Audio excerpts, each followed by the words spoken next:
Plus d'un an après sa victoire tant attendue à The Voice All Stars, Anne Silla enchaîne les projets musicaux et multiplie les interviews.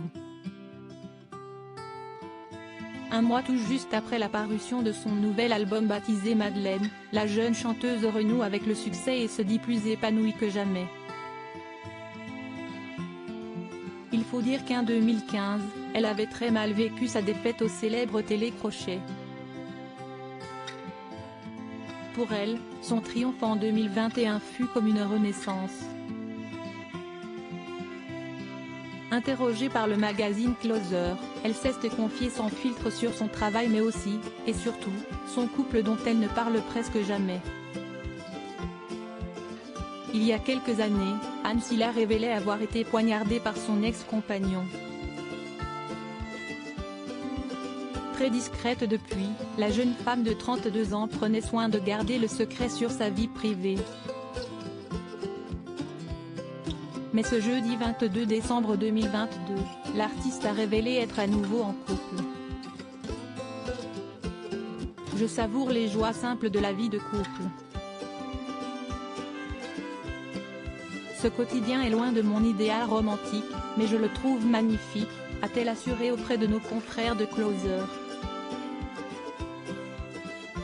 Je n'ai plus besoin de souffrance, désormais en paix avec elle-même, la jeune chanteuse semble plus apaisée que jamais et prête à se laisser porter par l'amour, du moment qu'il est tendre et sincère.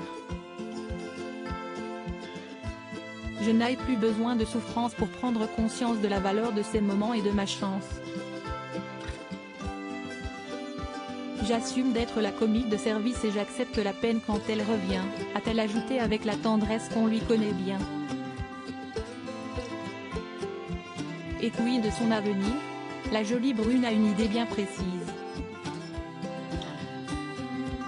En 2023, je voudrais partir à New York, retenter, à deux, le rêve américain, a-t-elle révélé.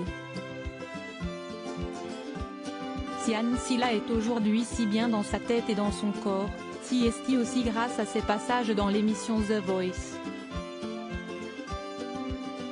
Ce qu'elle y a appris avant tout, si est-il la confiance en soi.